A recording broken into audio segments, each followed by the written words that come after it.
This is Wildcat Country. Larson tipped it. Love has it. Lewis slams it, and Arizona wins it. The inside scoop on the Arizona Wildcats. It's Gunnar Maldonado. He's got blockers. Touchdown, Arizona. Ladies and gentlemen, it's time to bear down.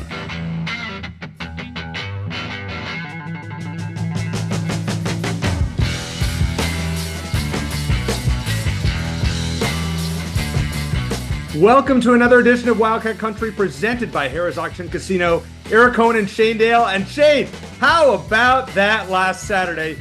I didn't see it coming. You didn't see it coming. Nobody. Well, sure we did. We all picked Arizona to win that game. You definitely don't have to go back and listen to the pick segment last week. But look, we have been Brent Brennan apologists while everyone was, not everyone, but a lot of people were turning on Brent Brennan and saying, look, it's 3 games.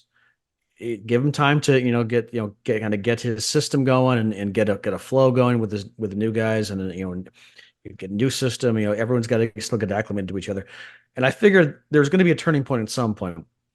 I sure as hell didn't expect it to be in Salt Lake City. That was impressive. Camerizing or no camerizing, winning in Rice Eccles is very, very difficult. And to do it in a way where I wouldn't say dominating, but game was over halfway through the fourth quarter. What didn't come down to the last couple of minutes. So very impressed, very surprised. I was kind of woke up the next morning that really happen? Did we really win that game? Sure did. I checked the ESPN app, and sure enough, it was still 23-10. So very impressive, and excited that we have a win to talk about, and hopefully the first of many.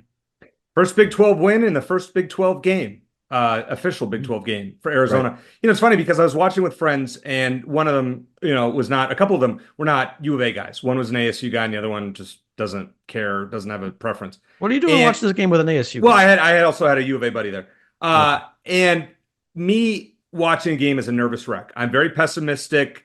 I always think something, and Shane, maybe you've rubbed off on me because I was on one. I was on one the other. Even when it got to 23-10, I channeled my inner Shane Dale. I was like, we're gonna find a way to blow this. And my friend's like, you got this. Now, first of all, I hate it. And don't be that guy or gal out there. When your team is ahead with a few minutes left and the outcome is not decided, don't say, oh, you got this.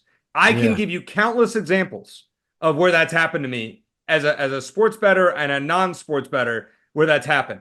Now, fortunately, he was right. Arizona just played a thorough all-around game and took care of business. So, awesome. So we're going to have Brad Brennan, brother of the head coach, former Arizona wide receiver, going to join us in the second and third segment to talk about the big win and to make picks with us.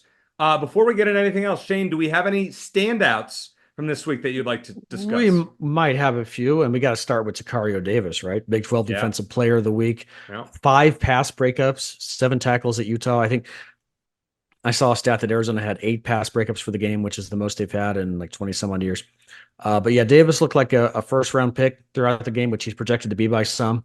And we're all very glad that he decided to stick with Arizona after testing the transfer portal in the offseason. Then Noah Fafita, obviously. I still think he locks in on T-Mac maybe a little too much at times, but made some incredible he made 3 great deep throws on that possession, which Arizona scored its final touchdown. One was one that T-Mac wasn't quite able to haul in, but it was a fantastic throw. The bomb to Devin Hyatt, and then of course that 50-yard pass, a legit 50-yard throw. It was 40-yard touchdown, 10 yards deep in the end zone, 50 yards on the run, no less, to Kean Burnett for Burnett's first touchdown of his collegiate career. And it was coming off Utah's only touchdown of the game. Fans were going crazy, so fantastic response from Noah Fafita, especially after he threw an interception on the previous drive.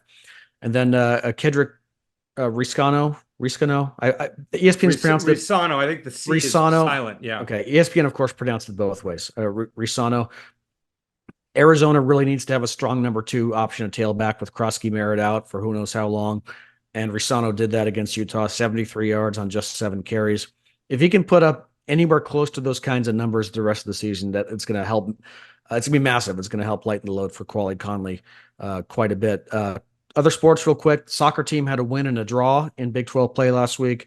Beat Cincinnati 2-0. Soccer, so it's 2-0. and then earning a 1-1 draw against West Virginia. Gianna Christensen, Nyota Katembo, and Nicole Dolan all scored a goal. The Wildcats are 7-3-2 overall, 2-2-1 in the conference, and their next game is Friday night at home versus BYU. And finally, a shout out to the Arizona Triathlon team at the Battle of the Fort in Fort Worth, Texas. They beat 6 teams, including ASU, to win the championship. Arizona had 5 top 10 individual finishes. Kelly Wetland was the best performer. She took second place individually. So a shout out to the Wildcat Triathlon team as well. All right. It is time for an energetic buy or sell presented by our friends at Ice Shaker. Go to iceshaker.com, use promo code Wildcat Country, capital W, capital C, and get $5 off your first purchase. After you do so, please make sure to fill out the post-purchase survey. And Shane and I will be most grateful, as will Chris Gronkowski, owner of Ice Shaker. All right, Shane, I'll start with number 1. It's time for the Brent Brennan bashers to shut up for now. I wouldn't put it that harshly, but yeah, it was always premature to start complaining and thinking that he's not the right guy for the job. And that would still be true for me if Arizona had lost to Utah. Okay. My only complaint regarding Brent Brennan from Saturday was the decision not to go for 2 when they were up 22-10 in the fourth quarter. Brennan was asked about it on Monday. He said he didn't want to kill Arizona's momentum with the crowd being as loud as it had been. I don't know about that. And you and I both know if Arizona had lost 24-23, that's all we'd be talking about today. But that's it. That's my only Debbie Downer comment. With that out of the way, you could just see the buy-in on the field on Saturday, right? I think those early fourth down stops deep in Arizona territory were massive, not only in terms of keeping Utah off the scoreboard, but in building confidence for the guys on defense. I think it might end up being the pivotal moment. Those 2 fourth down stops, I would say collectively, the pivotal moment for the defense this season. I thought they got better and better as the game went on. Fewer missed tackles, fewer penalties, 2 takeaways. Should have been 3 if that fumble late in the first half was actually reviewed. And 4 fourth down stops. 7 different players had a sack or a tackle for loss. So that was great to see. On offense, there's still a ways to go, but Fafita made some incredible throws, did a great job buying time when Utah was pressuring him. The running game was what it needed to be. We learned on Monday that Matt Adkins, the passing game coordinator for Arizona, has taken over play calling duties from Dino Babers. He had the same role for Brennan at San Jose State. I think that was a smart decision, certainly. So, yes, patience was always required, and it still might be throughout the season. It was 1 game, and it's still a very imperfect team we saw despite the win at Utah. But I think Brennan was the right hire when it was announced, and I still feel the same way, certainly. All right. I absolutely love that what happened on Saturday, but I love that it also validates, Shane, what you and I have been saying, which is it was 3 games. Yeah. Calm down. And we'll talk about this in the segment, but that's one of the biggest road wins that I can remember in Arizona history. Heck, let's talk about it right now, Shane. Sure. In terms of the last 25 years, that comes to mind for me outside of last year where Arizona went on the road, beat, Washington State. That was a big one. I think that the Oregon game in 2014 is one that, where Scooby had that dramatic sack strip fumble of Marcus Mariota. I think that's the only one that I can think of that compares on the road as a big road upset. What do you say? I think so. At least certainly their biggest road win probably since that game. And I think a comparable one, another one from 2014 was the win at Utah that year. It was a blowout win. And our friend Scooby Wright subtly noted on social media after Saturday's game, when was the last time we beat Utah at Utah? And certainly the win at Washington State last year was impressive at the time, especially considering how they did it. And it ushered in what would become the nation's longest winning streak. But being able to do that in Rice-Eccles against a top 10 team with a first-year head coach and a team that hadn't found its rhythm yet, and to do it on national TV on ESPN, as late a start as it was something that could ultimately be a defining moment for Brent Brennan, not just in terms of coaching, but in recruiting as well. Because I think winning a game like that does wonders in terms of convincing some top recruits that you're looking at, and maybe even some you're not looking at yet, to give your program a closer look. I mean, I just it's so stunning. And the way Arizona did it though, Shane, I mean, it was domination. I mean, this was a team that it wasn't like the game was close. Early on it was, Arizona got those early stops, but then I mean the Wildcats were in control, and They Noah never made trailed. big plays. Never They were trailed. in control. Yeah, I mean, I was worried just because it's us and we panic and we just No, wait and for bad Utah's things playing to at home happen. and they're a good team too. That's not unreasonable. You're down you're 1 or 2 scores at Rice Eccles. Your opponent always has a chance until the clock runs out. So yeah, that was a big one. So I'm pretty thrilled about that. All right, let's grade it. On offense, give me a grade. I'll give him a B. Again, Fafita had some bad reads. He still locked in a little too much on T-Mac, but and they did fail to cash in on a couple trips into Utah territory. But you certainly can't complain about the overall performance, especially on the road against a defense like that.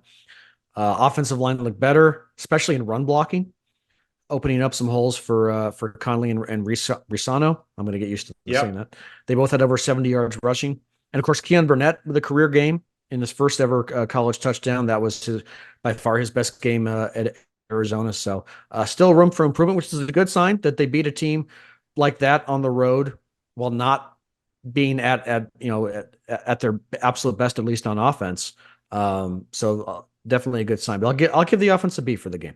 Yeah, I will too. I think that's a fair grade. I mean, as you said, when Risano 7 for 73 on the ground, Quali Conley 14 for 72. I mean, Arizona was able to be diverse, diversify their run game. Noah was fairly good. That interception was really painful. After Arizona got a turnover, I think it was in the third quarter, and Noah gave it right back. End of the third, beginning of the fourth. Yeah. Yeah, that one hurt. The other thing that kind of bothered me is he leaned into McMillan early on, and then we didn't see him basically the rest of the game. He only ended with 6 catches for 50 yards. I don't think they're using him correctly throughout the game, and I think this is going to be a big test against Texas Tech. Yeah, I agree. Well, McMillan also had a couple of drops. If you remember that possession where Arizona scored its final touchdown, he got a hand on the ball on that deep throw from Fafita, and we're so used to him just hauling it in when he gets a fingertip on the ball. And then a couple of plays later, he dropped what was a pretty easy one. So very uncharacteristic for him as well. So another reason I probably give him a B. And McMillan's definitely gonna have better games than the one he had on Saturday. Yes. All right, let's talk about the defense. Grade it. I give them an A, right? Utah was able to move the ball against Arizona pretty well in the first half, but Arizona made plays when it mattered and held Utah to 3 points on 3 trips in the red zone in the first half.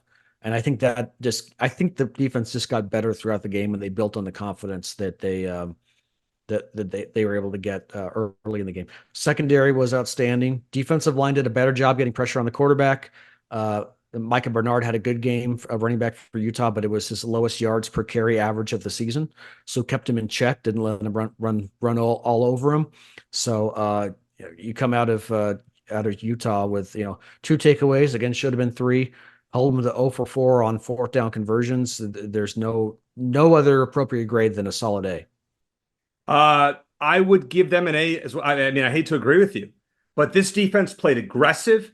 And Tacario Davis, I mean, they gave up yards to Dorian Singer, which is unfortunate considering the one player that I wanted to really stop on Utah's offense it was Singer. But Tacario did a great job. The pass breakups, I mean, he looked like a first-round pick.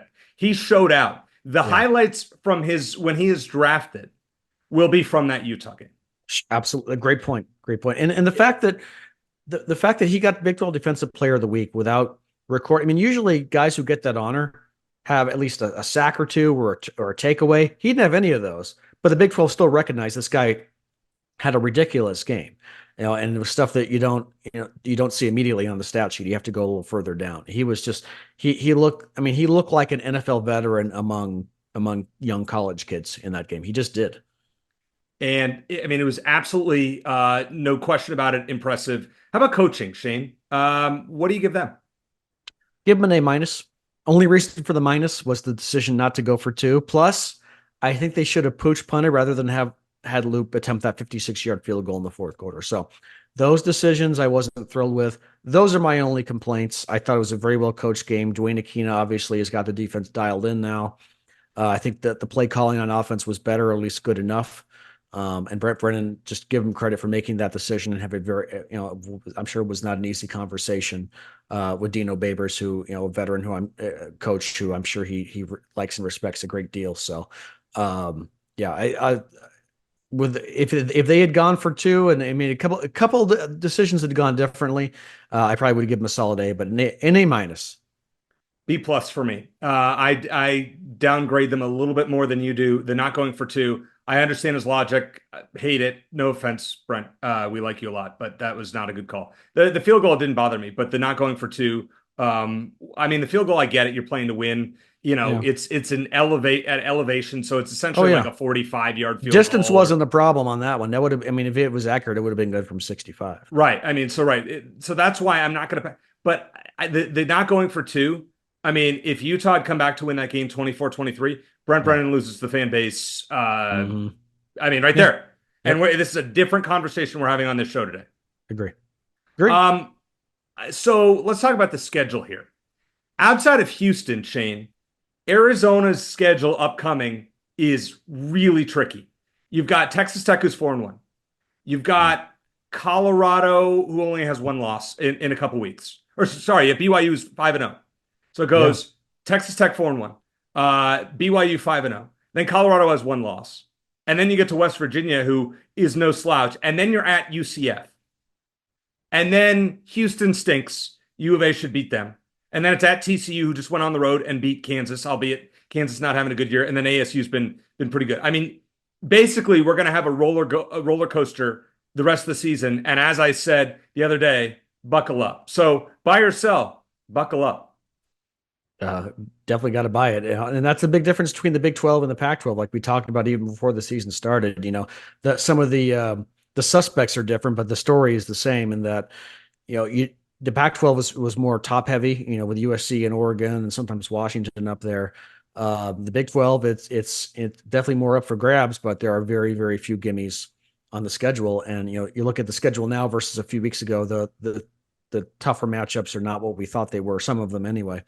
But BYU game's looking like a massive one. And if it wasn't for a ridiculous slate of games that Saturday, a week from Saturday, and if Arizona were to beat Texas Tech, game day might have considered a trip to Provo, but there's so many. You got Oregon and Ohio State and Texas OU. That's not going to happen. But yet none of their remaining road games, and they only have 3 of them. They only have 3 road games the rest of the year. None of them are gimmies, like you said, TCU, UCF, BYU, all the acronyms. And then at home, Texas Tech has a great offense. So does West Virginia. Colorado looks a bit more formidable than it did a couple weeks ago. ASU is definitely taking a step forward from last year. Plus, you just never know with rivalry games. So I agree. Every game's winnable. Every game's very losable, which is a big difference between the Big 12 and the Pac-12. I'm going to give you guys a little bit of a prediction. I'll give you 1-2 here, Shane. Arizona's probably going to lose games that they should win, and we're going to be upset. And they're probably going to win games like what we saw at Utah that we thought they would lose. I mean, every week, you just have to take it one game at a time. Yeah. But this BYU game, so it was announced the BYU game is at 2 o'clock BYU time, Utah time, 1 o'clock Arizona time. So I saw this stat today, and I want to talk about it with you. It just said BYU is a vampire team update. Since 2019, BYU is now 28-3 in games with no sunlight and 17-19 in games with sunlight. So Shane, I mean, we know there is supposed to be sunlight, but we need to check the weather in Provo on October 12th because please no rain. Yeah, I think in the stat, I saw the stat you posted, and I think they took it a step further and said, like, if in games where it's like it's sunny the entire game, they're even worse. And in games where it's like partial sunlight and partial darkness, then they're okay. And then when it's completely dark, they thrive. So I would not gamble based on that stat. I think it's fun. It's kind of weird. It's kind of like, with the Washington Redskins Commanders football team over the years, like if they won during the election week, the week or the Sunday before the election, that the Republican always won, they lost, and the Democrat always won, or something like that. So it has no bearing on anything. It's just kind of a funny random thing. But yeah, if you want to get into that sort of thing, then and the fact that it's a day game, maybe that's a good thing. Maybe if I hope there is something to it. I just don't think there is, but it's a fun stat and kind of a strange one too. On a 1 to 10 scale, Shane, how confident are you in Arizona this weekend? Before we make our picks later in the show. Yeah. Let's say in like the 7 range, maybe 7.5. there's always that intangible element of wanting to ensure that the players don't think they've arrived. But beyond that, Texas is the best offense Arizona will have faced so far. They lead the Big 12 in points per game. They're second in yards per game. Taj Brooks leads the Big 12 in rushing yards. He has over 100 rushing yards in every game he's played in this year. Morton's thrown 14 interceptions with just 2 picks. Defense is going to have its hands full. On the flip side, Texas Tech is last in the conference in points allowed and second to last in yards allowed. They're especially bad against the pass. They allow over 300 passing yards per game. So I think this game is going to have a much different feel to it than the low-scoring game at Utah. And Arizona had better be ready, or all the good feelings that they generated in Salt Lake could disappear quickly. But I think Arizona is a more talented team. They're at home. They should win. Is it that usually that simple? No. But Texas Tech has a lot of weapons on offense, and if you make a mistake or two, and if you're trading shots back and forth, and you turn it over, that could be the difference. I would say that I'm about a 7 here because I think the letdown factor is in play, and we have to consider that. You could see a team, you go on the road, you have that emotional win, and then you fall flat. We'll talk to Brad Brennan about that. But I think Arizona is the better team. I think Texas Tech is an overvalued 4-1 team. I think the line movement thus far earlier in the week, we saw the line start at like 4 or 5, and now it's up to 6, and I think it will close closer to a touchdown when it's all said and done. Just my take on it, for the purpose of our show, that we're going to give it out at 6 later on the show. Arizona better win this game. If they do, yeah. My gut is that it's just not going to be an easy game. I don't think it's not going to be a blowout. Of course not. It's going to be one of those games. The game starts at 8 o'clock. I'm not going to be home till 2 a.m. If you're driving back like me, caffeinate yourselves. It's going to be a long night. Just going to say that. All right. Let's talk for a second about basketball. Conference schedule came out. Just any quick thoughts that you have based on that? Well, you're getting used to that Tuesday, Saturday, or Monday, Saturday cadence is going to be kind of difficult. Or I guess Saturday, Monday, or Saturday, Tuesday would be a better way to look at it. Plus, you have a lot more back and forth instead of 2 games on the road, 2 games at home. You've got home, road, home, road. We knew all that was coming, right? But it's still weird to see it on an actual Arizona basketball schedule. It just tells you that, another reminder that the Pac-12 days are definitely over. In terms of how the schedule plays out, I love the way it finishes, which is you probably don't. But you got games at Iowa State and at Kansas with senior day at home versus ASU sandwiched in between. So between those 2 road games plus the Big 12 tournament, Arizona is going to go into the NCAA tournament coming off playing some of the best teams in college basketball, which has not been true for quite a while for Arizona. They should have beaten 6 seed Clemson in the Sweet 16 last year, but Clemson was probably the best team Arizona had faced in at least 2 months. That won't be an issue this time around. Now, being battle tested, that doesn't guarantee success in the NCAA tournament, but I like that they won't be feasting on cupcakes or even get bored, have the temptation to get bored late in the season. And having specifically those 2 games at Iowa State and Kansas, I think is going to help them in the big dance. Not necessarily in a single season, but over the course of several seasons, having a schedule like that will help. And I think specifically for this season, playing at KU and at Iowa State late in the season, plus the Big 12 tournament, is going to be a good thing. You know what I love? The fact that Arizona plays on 10 straight Saturdays, Shane. From the beginning of January through the Kansas game on March 8th. And then if, all goes well, they'll play on a Saturday in the Big 12 championship game. That'd be 11. Yeah. It's fun with college football done to have something to look forward to every Saturday. And that's going to be that's it. I'm going to miss the Thursday games. I'm not going to lie. I really enjoyed the Thursday night games. It just kind of led you into the weekend when Arizona started off okay. Got the Thursday night win. Friday was a better day. You know what I mean? So I do miss those about this.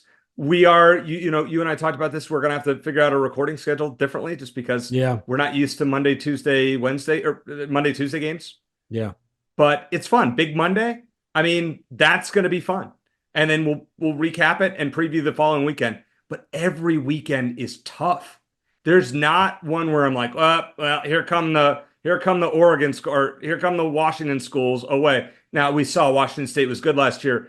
Cal and Stanford. Oh yeah, here they come. Every weekend, just kind of like the football schedule. You don't have the elite team. Well, in football, you don't have the elite teams like you had in the Pac-12. In basketball, you do.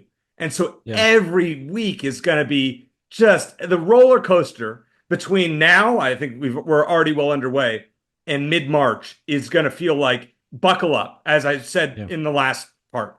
Buckle up because it's crazy. Yeah, no, and you said a while ago, Eric, that you feel like Arizona fans wouldn't be able to handle possible double-digit losses or close to that, and maybe that's true. But I feel like losing a close game on the road to a top 10 or top 15 team is more digestible than losing to a crappy team like Oregon State, or like Oregon State last year was awful. Yeah.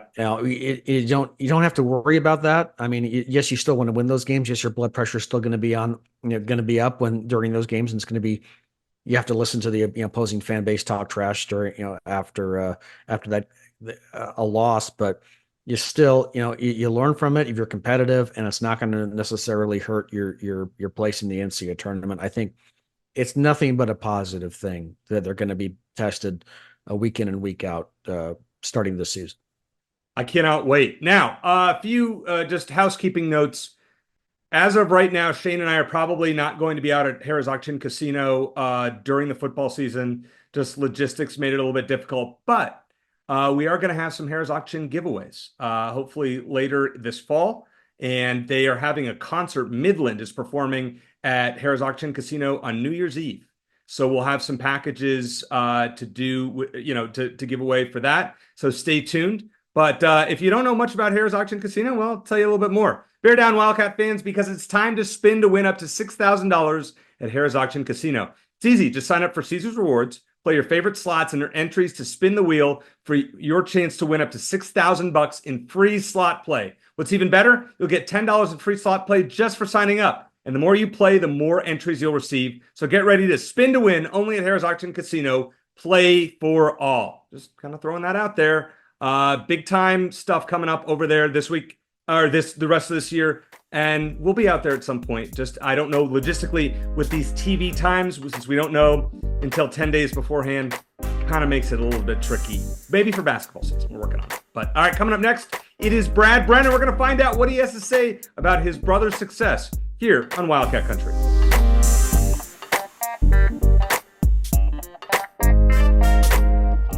When you're on the golf course and it's 100 degrees outside, you know what's great? The ice shaker, which keeps your water cold. You heard the man. Get your custom Arizona Wildcats ice shaker now at iceshaker.com. All right, Shane, there's not many better people to have on the show after such a momentous win than our guy, Brad Brennan, whose brother Brent is the head coach for the University of Arizona. If you may remember, in July, he brought his brother on with him. They're hanging out at the lake house, and we got a special visit from both the Brennan brothers outside of Brad, so it's good. Brad, good to have you back on the show. What do you have to say to all those people this week who might have doubted Brent and his coaching ability before the Utah game? Yeah, thanks for having me. Yeah, I mean, there's always haters, and and I'm very honest with that. People should have an opinion one way or the other on what they're about to see with the new coaching, staff coming in. I think that we've always believed, and we know who Brent is and what he does at programs, that he's capable of doing big things like they did in Utah. But the haters are going to be there, and that's fine. And I think you kind of use it as kind of fuel to get you over some of those things. But it is funny watching the threads. You try to turn them off, but they're all over the place. So, Brad, tell us what your Saturday night was like, the Utah game, and then the aftermath. Just with you in with, I don't know if you talked to Brent afterwards. Just tell us what it was like for you. Yeah, I mean, I knew what a pivotal kind of game this was for them, right? I played there in Utah. When I was coaching with Brent at Oregon State, we went there and played, and that place is a monster. I think people don't totally understand it until you are in that environment. I think if you guys saw Brent talk today, like just the noise there and the people go crazy. And it is cool that they have this passionate fan base there. But I think that for what they're doing, I think that they just have to go from week to week. We came in here at my house. We had a bunch of people over for the game. It's kind of been, everyone wants to come over to the house and watch the games now. So it makes it a fun environment. It makes it a little stressful when I'm trying to kind of really zero in on the game, and there's kind of chaos surrounding me. But we got to enjoy the game. We're nervous about a lot of those fourth down plays, and they were huge stops on the defense, incredible. And so those really kind of got the momentum going, and we went crazy. I tried to hit Brent up later. I know that he's like kind of busy right after, but I think they were kind of scrambling with all of kind of interviews and getting on the plane and everything. So we've been texting back and forth. I haven't talked to him yet though. Gotcha. How big a deal is momentum in football, Brad? Because I think, and I said earlier in the show, that those two defensive stops on fourth down that Arizona got in the first half were just could be defining moments for this team, not only in terms of keeping Utah off the scoreboard, but in terms of just the confidence and the building each other up. How important is momentum? How big are the momentum swings in a game like that? Yeah, they're massive. I think too, especially when you're playing on the road, right? Those ways that you find to like, shut up a fan base that's in your face on top of you. When you have a big stop like that, like, I don't know, enthusiasm's contagious, making people believe, it works better as a group than one person just trying to do it. And I think big stops like that really build and kind of like almost quantum leap that thing, right, into like these really big moments. It's kind of like the team that struggles to win games. And then until they actually win a game or they understand what winning feels like, it's hard for them to really, start winning, if you will. Yeah, so now where do we go from here? Are you concerned about a letdown this week after such a big win? I mean, you as a former player, you get it. What would you advise Arizona's team to maybe avoid that? Yeah, it's funny. I thought about that this morning. These are those really hard weeks, right? You see that happen a lot where a team comes out super emotional win, on the road, beat a top ranked team, and then the one thing you don't want to come out and do is lay an egg that next week. And like, what can you do to really kind of focus in and not get lost in the noise, right? I mean, I think Brent and the staff have already done a really great job at kind of keep these guys like out of reading the headlines and patting themselves on the back too much. I think that it's good for confidence, but I think that, Brent and staff is really going to hone in on, hey, like, that's over. You guys, we won it. It was fun. We're not trying to win, 3 games this year. And so what's the focus now? And every day, every little bit is about working towards next week. Got to give Brent a lot of credit for this move. He stripped Dino Babers of play calling. And 3 games into your tenure at a new school, you don't usually see that. And Matt Atkins did a pretty darn good job, obviously leading Arizona to a win. Can you just explain from somebody that's been a coach and done that, what kind of courage it takes to do that this soon into a new job, especially? Yeah, I think, there's some saying that like, define your success by like the amount of hard conversations you'll have. And I think that, this is definitely one of them. Now, I don't think this was a rip and replace situation, right? Like these guys have been working together since they all got there, and not just them, the rest of the staff. So, and what Dino, Coach Babers brings to this thing is there's a lot of like intangibles, I think, for sure. So yeah, he might not be calling the plays, but I think that this is something that the team and the coaching staff and my brother thought were the best for the team.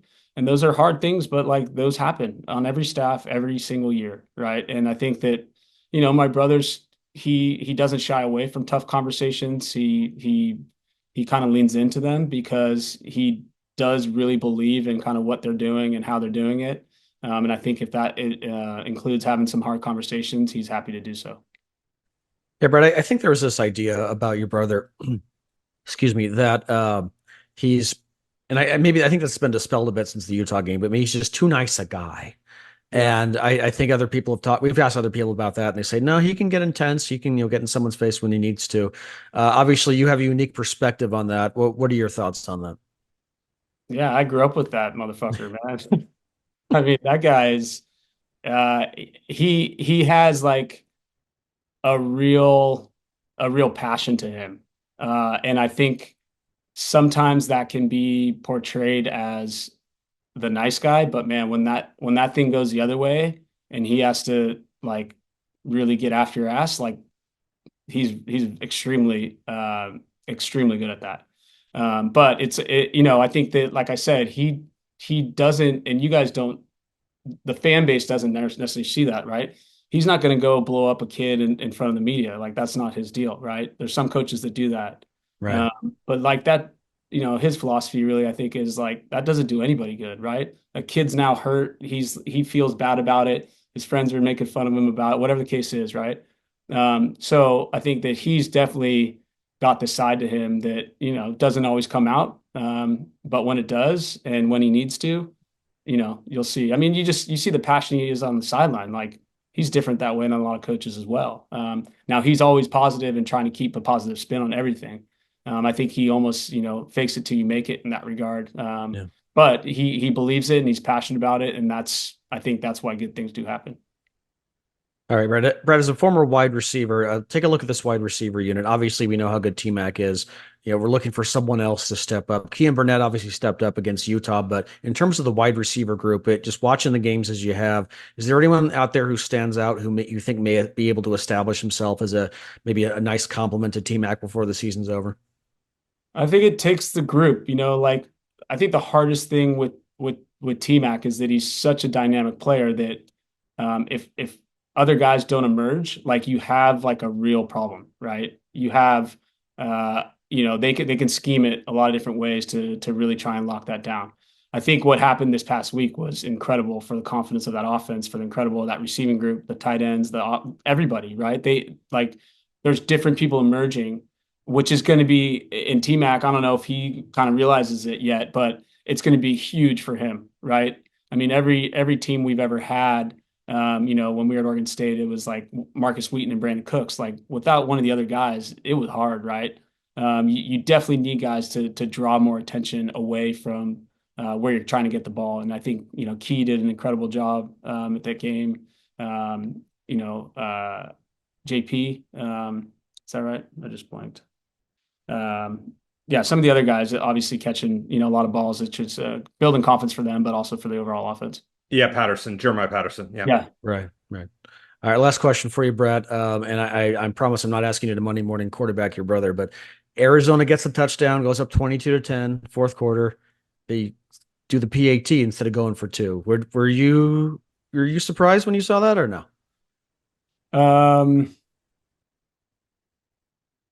I don't know. I think, like, they've kind of gone through a lot of those scenarios leading up to those. Obviously, game time decisions are game time decisions. I think that sometimes you have a gut feeling, or sometimes you kind of want to go by the book, Yeah. Well, and Brent's reason, he mentioned it on Monday, was that he didn't want to kill any momentum. He knew loop was automatic for the PAT, and then if you go for two and don't get it, maybe you give Utah some momentum back. So that was his reasoning behind it. I just wanted to get your take on it. Yeah, I think that they, when you have a kicker that dynamic, I mean, and I don't know if it was that or the big kick that you were talking about too. I mean, he tried to kick a 56-yarder. That was later. I was just thinking about, because you go for two, you're up 14. Yeah. Two of those scenarios. I mean, I think, obviously the later one, you believe in that guy, and he's probably sitting there like, I'm going to make this thing. Yeah. And you have don't plenty of leg too. You don't always have a kicker. Yeah, like that. So that's pretty special. But yeah, going for 2 or 1. I don't know. It's always an interesting case. I think sometimes it's a gut thing, and it sounds like it was with kind of the momentum shift that Brent was talking about. All right, Brad, last one for me before we have you make picks, and I'm excited to hear what you're picking for Arizona, Texas Tech this weekend. What do you want to see improve on this team? What's from a former player and former coach standpoint, what needs to be fixed in your opinion? I think, like, this was the first real kind of momentum shift that they've had. I think the things that worry you at times is, like, is this a sustainable one, right? Like, do they not come out flat next week? I think those are the really hard things that, these teams got to battle with when they have success like they did. Obviously, the couple weeks before, we're seeing the Kansas State's actually a good team, right?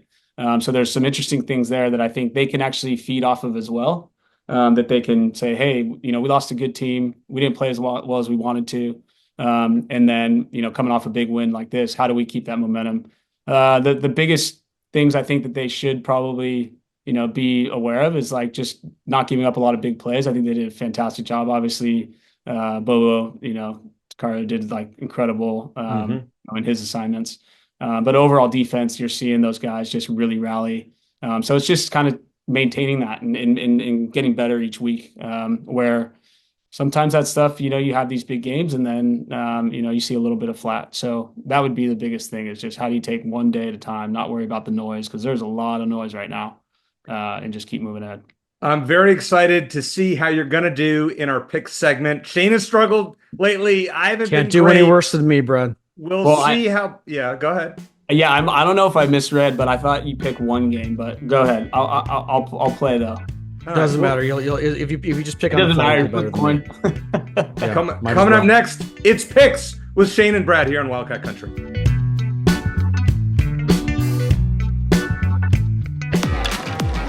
Discover more Play for All at Harrah's Auction Casino. Hi folks, here are your drinks. Where having fun means racking up reward credits with the Caesars Rewards loyalty program that can be redeemed for food, free play, hotel stays, and more. Not only here in the city of Maricopa, but also at more than 50 Caesars properties coast to coast. From Harrah's Las Vegas to Caesars Palace in Atlantic City. What are you waiting for? Play for All at Harrah's Auction Casino, the official sponsor of Play. All right, Shane, it's time for picks. Now, not looking forward to this. All right, I tied the guest pickers. We both have 24 points. You have 18. You get 1 point for a spread pick, 1 point for an upset special cover, 1 point if they win outright, and 2 points for Arizona's game, which we went 0-3 on last week. Mike Kintner. Tell everyone how many points I had last week. You had 2. It wasn't. No, great. I had 1. I think I had 1, didn't I? No, I'm giving you Washington +3. I'm giving you a point for that. Even You're giving me a pity push. point. Okay. Yeah, I'm giving you a pity You know what? point. I'll take it. I'll take it. All right. Thank you. Let's start with our upset special. Shane, I'll start with you. Give me a team that's an underdog that's at least going to cover the spread, if not win the game outright. All right. I'm going to go with SMU over Louisville. Okay, you're getting 7 points. Yeah, SMU looks like the real deal. They're 4-1. Their only loss was to an undefeated BYU team. Louisville's going to be tempted to take SMU a bit lightly, I think, after playing Notre Dame. Give me the Mustangs as a 7-point underdog. All right, Brad, I think I have an idea where you're going to go with this one, but let's hear your upset special. Yeah, I mean, that Kansas game, it's always nice to root against ASU. And Kansas, my old receiver coach actually coaches at Kansas, Rob Ianello. So it's always fun to root for them as well. All right, fair enough. I'm going North Carolina +3 at home against Pittsburgh. They blew a 20-0 lead last week to Duke and lost. This is Mac Brown's last stand. I think they win the game outright against Pitt. All right. By the way, Eric, did it hurt? Did you see John Fina wearing the Duke shirt now that his son's out? How much did that hurt, dude? He wears a UCLA hat when he was on our show last year, and now he's wearing a Duke t-shirt. What's up with that guy? As long as it's not during the basketball game on November 22nd. How about John Fina hyping everybody at the Bills game last week? Awesome. I think we talked about that. Yeah, no. My sister, like I mentioned, is a diehard Bills fan. My dad is too. So very cool. We'll have him on. We'll have John on the show again, assuming he still pays attention to his Wildcats every so often. All right, here we go, Brad. I'm going to start with you on this one. Missouri, number 9 in the country, at Texas A&M, who is a 2-point favorite. Who you like? Yeah, I think it's those are always interesting when there's a favorite, that's ranked lower, right, if you will. So I'm going to take A&M though, just for kind of some of the illogical, and hopefully they make it happen. I like seeing the big upsets, so that's always fun. That is a great pick. I think Missouri on the road going to have trouble. How about you, Shane? Oh, before I forget, and I just want to say this publicly so I hold myself accountable. If I don't go at least 500 this week, I'm going to bring my 5-year-old son Callum on to make picks for me next week. Oh, wow. Okay. Because he can't do any worse. He's seriously okay. With that said, Missouri A&M, both teams have very good rushing offenses. The difference is A&M's rushing defense is terrible. Missouri's coming off a bye, having to think about almost losing at home to Vanderbilt. So give me the Tigers to win on the road. Fair enough logic. Okay. How about West Virginia at Oklahoma State? Now, the Cowboys have lost 2 in a row. Did not look great against Utah, made it close, and then they got blown out by Kansas State. Shane, we'll start with you on this one. Yeah, I've got to think Oklahoma State gets it together at some point, and I think this is the weekend it happens. They're at home. West Virginia's defense is one of the worst in the Big 12. They're last in the conference in pass efficiency defense, so I'm going to take OK State to win and cover. All right. How about you, Brad? Yeah, I like OK State as well. They've always, I think their coaching staff's always been a fan favorite for people with the mullet and everything that they've got going there sometimes. So I think they get it done. I think they're a better team than they've kind of showed in recent games. Yeah, I mean, nobody expected him to lose 2 in a row, even though the schedule was tough. I mean, I would have thought Utah would have beaten or would have lost Oklahoma State and then beaten Arizona. Funny, that's why they play the games and they're not one on paper. I like Oklahoma State. Sorry, Shane, I know you love West Virginia. They're not very good. We talked about them, Arizona's upcoming schedule. They're probably the easiest opponent that Arizona has in October, sadly. So I'm going Oklahoma State to cover this by at least a touchdown. Forget the 4 points. All right, here we go. Number 10 Michigan, who shouldn't be number 10, is on the road at Washington. Do I need to say who coaches Washington? Probably not. And Washington is a 3-point favorite. Brad, we'll start with you. Yeah, that's an interesting one. I think Coach Fish is a really good coach, as we've seen. I think that they've struggled, and who knows what's going on up there. But I think they get it together. And this time, I think they're better than they've kind of shown as well. And when you have it at home, that fan base is pretty passionate. It's going to be rocking in there because Michigan's in town. And I think Michigan might be a little bit overblown from what they've kind of been in the past. All right, Shane? I agree. As much as I enjoyed it, I think Washington just gave that game at Rutgers away. Michigan's offense is one of the worst in the Big Ten at the moment. Third to last in total offense, third worst and they're third worst against the pass as well. And I think Will Rogers with the sprinkling of Damon Williams, which Jed likes to do now, helps Washington win and cover at home. You know what? I would love to pick Michigan in this game. Absolutely. Now, we love having Brent here. Don't get me wrong. But what Jed did, it is what it is. We've talked about it. I would love to pick Michigan. I don't like Michigan at all. The problem is this line is so fishy. When you see the number 10 team on the road, just like Texas A&M, that line is too fishy. Got to go with the home team. And I was going to take Michigan. I agree with you guys. I'm taking Washington -3. Eric, was that pun intended or no? The fishy thing.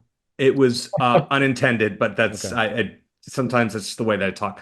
All right, this is a weird game. Mid-season, UCF. This line is switched. They were an underdog at first. Now they're a 2.5-point favorite at Florida. Now UCF is coming off a blowout loss at home to Colorado, which is stunning. Brad, what do you think? I think UCF gets it done. That running back's pretty special. I don't know if you guys got a chance to watch him, and I think that they're going to get it going. Last week, the Dion show. There's always a lot of noise with some of that stuff. So I think they got this one this week against Florida. Shane? Yeah, Florida's defense is a liability, one of the worst in the SEC in most categories. I think KJ Jefferson rebounds from a mediocre game against Colorado and helps UCF get back on track. Florida stinks. They do. And they're not going to win very many more games. So UCF wins this game. The line movement is very interesting to me, but I'm going to go with UCF to win this game by at least a touchdown. College game day, going to Cal for the first time ever. Miami 11-point favorite. I mean, my parents are Miami alums. My second favorite team. I think this one's going to be close. Miami probably should have lost to Virginia Tech. Brad, what do you think of that call? Did you see that Hail Mary at the end of the game, which they called a touchdown and then they changed the call? Yeah. What was your take on that, and then make a pick on this game? I think those things are they're hard to call live, but now with all the video and everything, you should get these things right. So sometimes those go the wrong way, and if they don't have enough evidence, but those are hard, especially as a receiver or something. You always want to have those things count. In terms of this week, I don't know. I know Justin Wilcox from back playing against him, and we had a little bit of friendship over those years. And I kind of like what he's doing at Cal. I don't know that they're going to win, but I think that they'll beat that spread. But I'll take them to win just because I have more of an allegiance to Cal than I do Miami, and I like to see Miami get slapped. I mean, you're getting 11 points there, so you don't need them outright. So just take the 11 points. How about you, Shane? Yeah, I think we're all kind of in agreement on this, which I don't know if is a good sign or not for you guys, but I sort of like Cal to keep this one close, even though I do think Miami has established itself as a contender for a CFP bid, with maybe a little bit of help from the replay officials. But take that, whatever you want to say about that, I still have very mixed feelings about it. Anyway, and maybe an ACC title for Miami as well is still on the line. Cal is number 1 in the ACC in points allowed. Miami's number 2, which suggests points might be hard to come by in this game. So for that reason, plus it's Cal's at home, I'm going to take Miami to win, but Cal to cover. I am as well. Okay, so we're on the same page there. All right, Brad, you took Kansas as your upset special +3 at ASU. Shane, how about you? Where are you going with this one? Yeah, you have to think Jalen Daniels is going to get it going at some point, and I think it might happen this weekend, even though it's going to be hot in Tempe. You got a 5 p.m. kickoff. It's going to be at least 100 degrees, so maybe that's a bit of a home field edge for ASU. But between that and Kansas has one of the better rushing defenses in the Big 12, so they may be able to limit Cam Scatterbo, who means as much to ASU's offense as McMillan means to Arizona's. I say Kansas is going to grind out a close win in Tempe. Kansas is a disaster, Shane. They are an absolute disaster. They're 1-4. I hate it that I'm doing this. ASU's going to win. I hate it. Usually we're on the other side of that coin. It's interesting. Usually you and I are on the other side. All right. I'm actually going to go first for this Arizona pick. And then I'm going to let you guys go last on this one. All right. I think this game is going to be obviously high scoring, but not as high scoring as the over-under says that it's going to be. I think the over-under was like 63, something like that, with a lot of points for the total there. It is 64. I'm going a little bit under that, but I think Arizona keeps its focus this week. Texas Tech is 4-1, but they're not a good 4-1. I mean, they went up to the Palouse and got smacked around. I mean, this is not, they beat ASU at home. They went and beat Cincinnati at home, and they beat, I think it was Abilene Christian by a point. In overtime, yeah. But in a point where Abilene Christian went for 2 and they didn't get it. I don't think this Texas Tech team is all that good. Arizona maintains focus. Wildcats win 33-24. Brad, you're up. Yeah, I think obviously taking Arizona on this one, I think this Big 12 stuff, they haven't seen a lot of Texas Tech play. I think it's nice to see some tape from the last few weeks, but there's teams that have struggled a little bit, even like U of A that ended up having a big game, like last weekend against Utah. So, but I do think that there's just more firepower over at Arizona. I think my brother and staff are going to do a great job at keeping these guys focused and heads down and getting it done on Saturday. All right. Do you think 6-point spread? You obviously will give you Arizona for that one. You got a score prediction for us? I don't have a score prediction, but yeah, I think let's say by a touchdown. Okay, good. Shane, you get the last word this week. Say something great. Well, I think the line's about right, and actually it was -5 earlier. Now it's -6. Yeah. So that kind of throws a wrinkle in my pick here, but this could be Arizona's really its first true Big 12 game, and it could turn into a shootout. Texas Tech has arguably the best tailback in the Big 12, a quarterback who can sling it. They're also the tailback in the Big 12. One of the best. One of the best. Yeah, I let you do your prediction without you interrupting. Yeah, it's fine. Sit back there for a second. And Texas Tech is also the best in the conference in third down conversions at over 51% efficiency. Okay. Takario Davis versus presumably Josh Kelly is going to be a great matchup to watch. On the other side, Texas Tech is allowing 300 passing yards per game, so T-Mac should be excited, and it could be a great chance to get other wideouts involved. But after seeing what happened in Utah and considering Arizona is going to be at home, I like Arizona's defense to make just 1 or 2 more big plays. So I'm going to say, well, let's see. I had Arizona 37-31. Since you're doing 6 points, I'll go ahead and I'll add a point onto Arizona's total and make it 38-31. 38-31. I think the line's really close. But Arizona should win this game. Really excited. I mean, if you're listening to the show and you're not stoked about where this program's going after beating a top 10 team on the road, might want to get your head checked. Some of the people in my DMs and tweets last week, you might want to take a look, because this team looks like they're for real. Brad, any last word that you want to say? Real quick before that, I just want to say, if you want to say hi to the Utah fans who slid into our comment section last week, they'd love to hear from you. So just a heads up on that. Yeah. All right, Brad, you get the last word. Yeah, I mean, anyone that's not on the bandwagon, go ahead and jump on. We got plenty of room. Wildcats are doing it from here on out. It's going to be fun to watch, and bear down, baby. Always great to talk to you. For Brad Brennan, Shane Dale, I'm Eric Cohen. Thanks for listening. And as always, bear down.